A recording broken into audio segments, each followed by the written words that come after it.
Bismillahirrahmanirrahim. Ibu buka. Assalamualaikum warahmatullahi wabarakatuh. Waalaikumsalam warahmatullahi wabarakatuh. Selamat pagi anak-anak. Pagi, Bu. Bagaimana kabarnya hari ini? Alhamdulillah sehat. Alhamdulillah.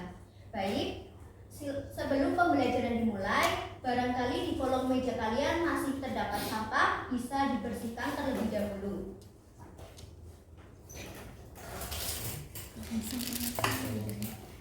Sudah bersih ya semua anak-anak? Sudah, Bu. Baik. Ibu absen terlebih dahulu ya. Adinda, Hadir, Bu. Gila, Hadir. Elsa, Hadir. Eva, Hadir, Bu. Fahmi, Hadir, Bu. Putih, Hadir, Bu. Queen, Hadir, Bu. Yardi, Hadir, Bu. Andika, Hadir, Bu. kemudian ada Mas Asep.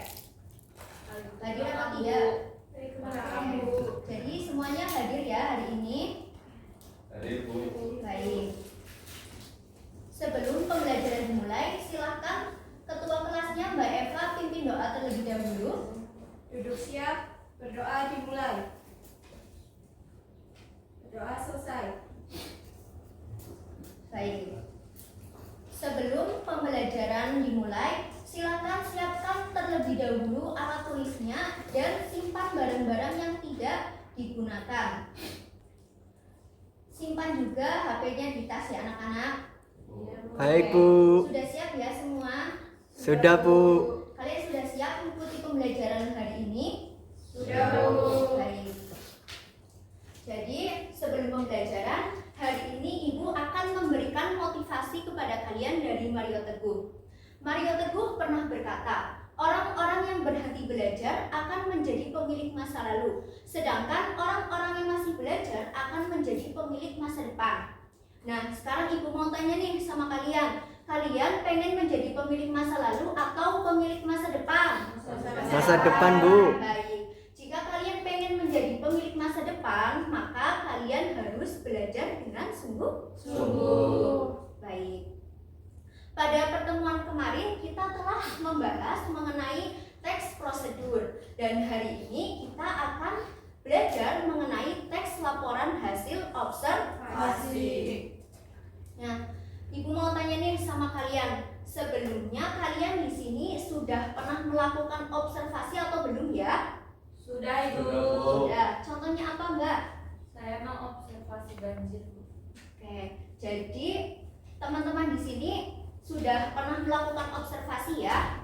Ya, Bu. Baik. Jadi apa sih yang dinamakan dengan teks laporan hasil observasi? Jadi teks laporan hasil observasi adalah teks yang berfungsi memberikan suatu informasi terhadap suatu objek atau situasi. Nah, jadi dinyatakan dengan teks laporan hasil observasi apabila kita telah melakukan observasi terlebih dahulu. Baru kita bisa menuliskannya menjadi teks laporan hasil observasi. Sampai sini ada pertanyaan anak-anak? Ada, Bu. Oke, Izin Mbak Eva. bertanya. Bagaimana jika kalau kita tidak melakukan sebuah pengamatan? Oke, kalau kita tidak melakukan pengamatan, berarti kita tidak melakukan observasi, melainkan kita hanya melakukan argumentasi dan opini semata. Baik, sampai sini dapat pahami anak-anak? Oke, lanjut. Kemudian yaitu ada struktur dari teks laporan hasil observasi. Strukturnya ada berapa ya? Ada yang tahu? Ada tuh? Bu. Ada 3, benar. Apa saja? Yaitu ada pernyataan umum, deskripsi bagian, dan deskripsi manfaat. Mari kita bahas satu persatu dari ketiga struktur tersebut. Yang pertama ada pernyataan umum. Apa sih yang dinamakan pernyataan umum? Nah, pernyataan umum adalah struktur yang menjelaskan informasi pembuka sebelum menampilkan hasil observasi. Jadi di sini ada gambaran umum terlebih dahulu.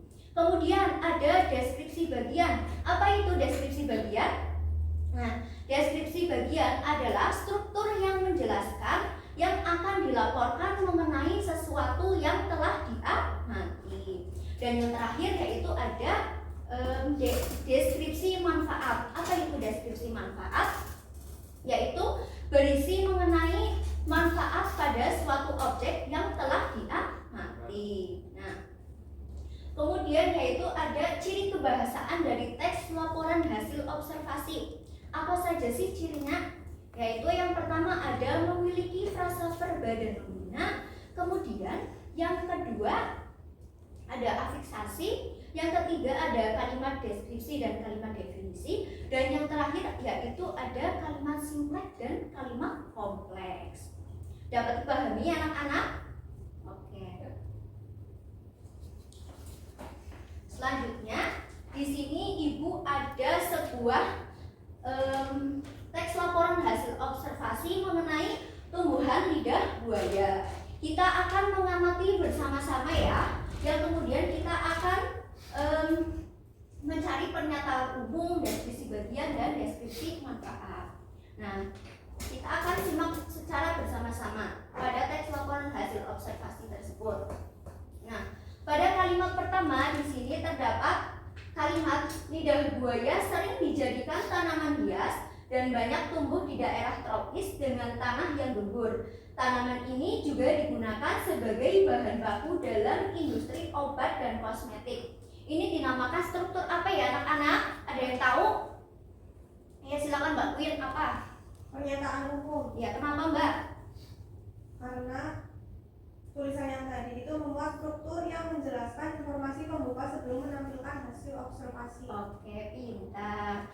Kemudian yaitu ada kalimat lidah buaya memiliki daun tebal dan meruncing berwarna hijau segar dengan tepi yang bergerigi, namun tidak terlalu tajam.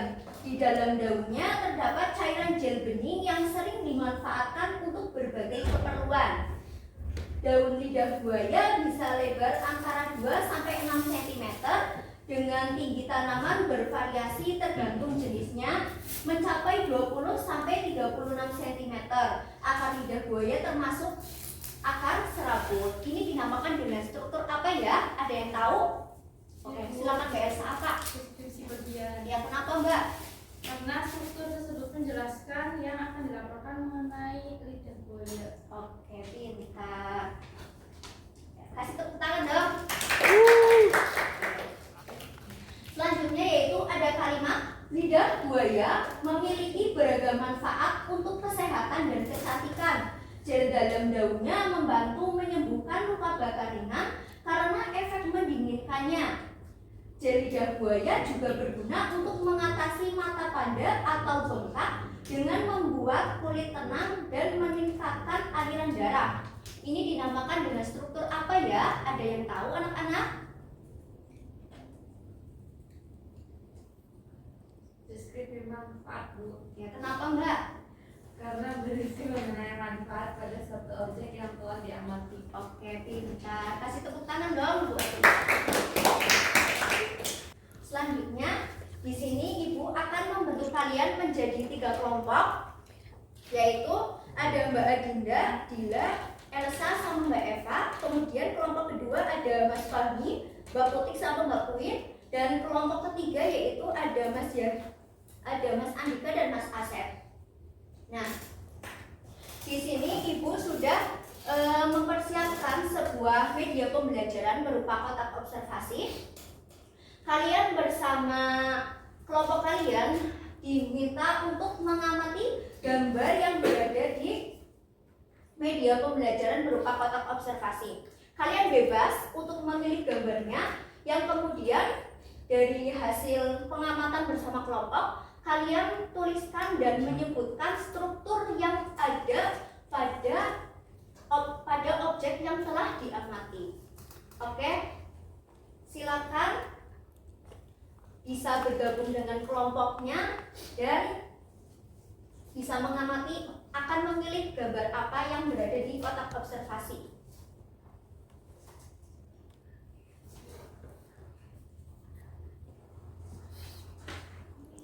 Ibu kasih waktu 5 menit ya buat diskusi bersama kelompok.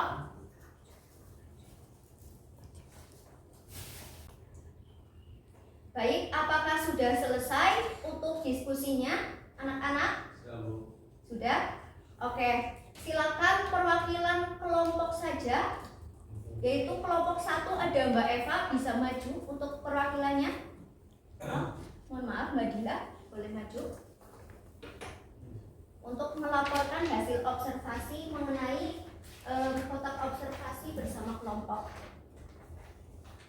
Baik teman-teman, sini saya akan mempresentasikan hasil dari diskusi kelompok kami terkait kotak observasi. Kelompok kami memilih pantai, Bu.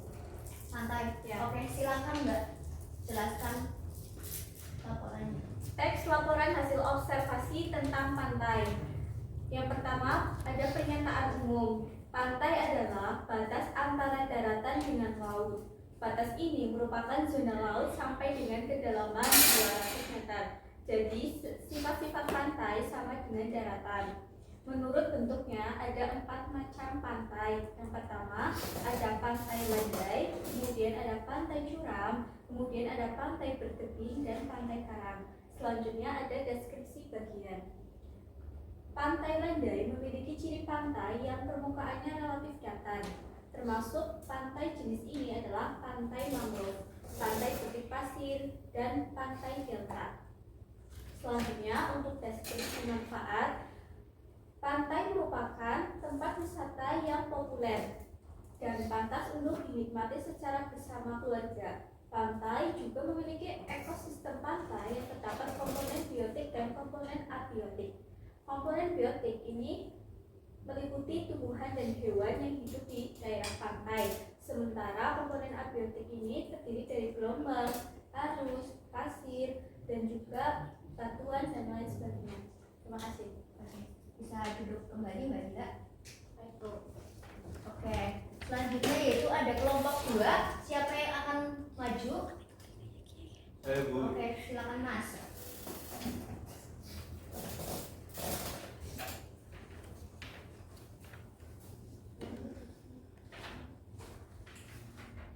Bu, saya akan membacakan hasil dari diskusi kelompok kami mengenai teks laporan hasil observasi tentang bencana alam banjir. Oke, silakan Mas. Dari pernyataan umum, banjir merupakan suatu peristiwa alam yang terjadi saat sejumlah besar air menggenang sebagian wilayah daratan dalam waktu tertentu. Biasanya yang terdapat banjir di perkotaan dan sepanjang aliran sungai. Pada deskripsi bagian, banjir disebabkan oleh banyak faktor. Secara alamiah, banjir bisa terjadi karena curah hujan yang tinggi. Faktor utama banjir karena oleh manusia sendiri dan akibat dari adanya pohon yang ditebang secara liar sehingga berkurangnya daerah resapan air hujan. Yang ketiga, bagian deskripsi manfaat. Dengan melakukan berbagai upaya tersebut, kita dapat mencegah banjir saat musim hujan tiba. Selain itu, menjaga lingkungan tetap bersih juga membuat kita hidup aman, nyaman, dan tentram. Seperti itu Bu, hasil dari kelompok kami. Baik, silakan Mas Yenti bisa duduk kembali.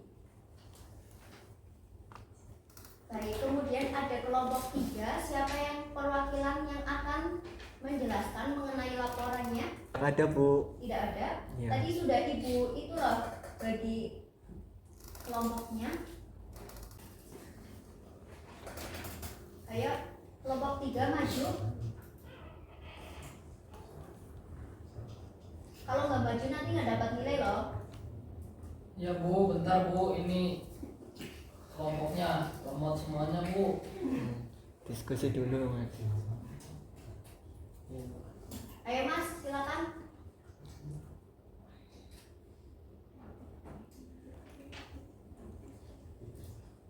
Baik, di sini saya akan mewakili kelompok 3 untuk mempresentasikan terkait tentang teks laporan hasil observasi tentang bencana alam banjir. Itu pernyataan umum ada banjir merupakan suatu peristiwa alam yang terjadi saat sejumlah besar air mengendangi sebagian wilayah daratan dalam waktu tertentu.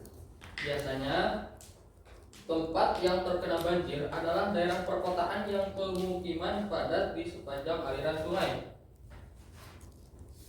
Untuk deskripsi bagian, banjir disebabkan oleh banyak faktor. Secara alamiah, banjir bisa terjadi karena curah hujan yang tinggi. Namun, umumnya faktor utama penyebab banjir adalah karena ulah manusia itu sendiri. Kegiatan seperti membuang sampah sembarangan, terutama pada tempat-tempat umum dan sungai, mengakibatkan terhambatnya aliran sungai dan membuat air menguap.